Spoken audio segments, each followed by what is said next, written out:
రాష్ట్రంలో పెరిగిన రసాయన ఎరువుల వినియోగంతో సాంప్రదాయ పంటలు దాదాపుగా కనుమరుగవుతున్నాయి. వ్యవసాయం అంటే ఖరీఫ్ సీజన్లో వరి, పత్తి, కందులు, రబీలో వరి, మక్కలు, జొన్న పంటలు మాత్రమే అనే పరిస్థితులు కనిపిస్తున్నాయంటున్నారు అగ్రి ఎక్స్పర్ట్స్. రైతులు చిరుధాన్యాలు, పప్పు, నూనె గింజల సాగు చేయాలని సూచించారు వ్యవసాయ శాస్త్రవేత్తలు.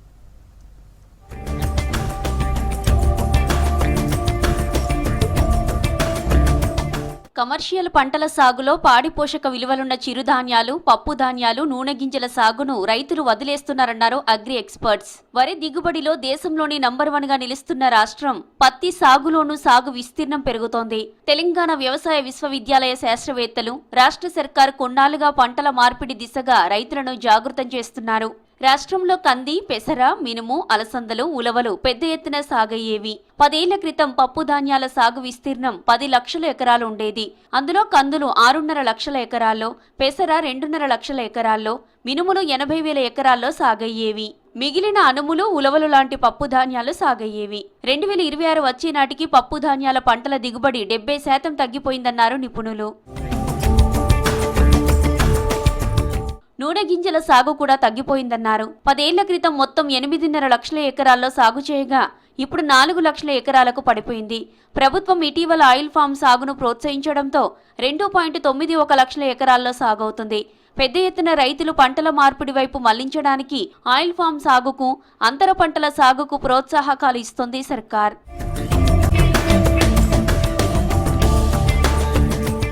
బియ్యంకు బదులు చిరుధాన్యాలను సాగు చేయాలని వ్యవసాయ శాస్త్రవేత్తలు సూచిస్తున్నారు. రాష్ట్రంలో 10 ఏళ్ల కింద 15,788 ఎకరాల్లో చిరుధాన్యాలు సాగు చేయగా ఇప్పుడు కేవలం 1000కి పైగా ఎకరాల్లో మాత్రమే పండిస్తున్నారు. సజ్జలు, రాగులు, సామలు సాగు చేస్తున్న పరిస్థితి కనిపించడం లేదంటున్నారు రైతు సంఘం నాయకులు. తెలంగాణలో ప్రధానంగా ఈ మధ్య కాలంలో పప్పు దినుసుల ఉత్పత్తి అనేది గణనీయంగా తగ్గుతూ ఉంది.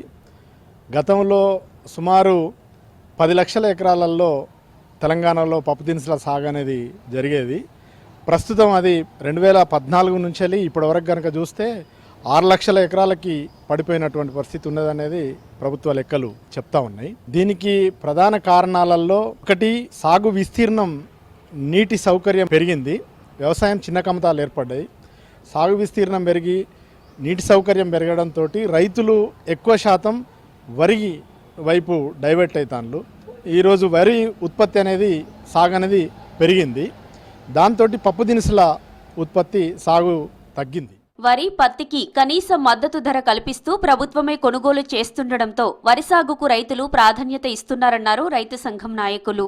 గిట్టుబాటు ధరలు లేని పంటలను సాగు చేయడం లేదన్నారు. చిరుధాన్యాలు, పప్పు ధాన్యాల సాగుకు ఎక్కువ శ్రమ అవసరం అవుతుందన్నారు. ప్రజల్లో చిరుధాన్యాలపై అవగాహన పెరుగుతున్నా రైతులకు మాత్రం సరైన ధర లభించక నష్టపోతున్నారని అన్నారు రైతు సంఘం నాయకులు. పప్పు దినుసుల సాగు ఇవాళ తగ్గడంతో రకరకాల అంశాల మీద ఇవాళ నష్టం జరుగుతుంది.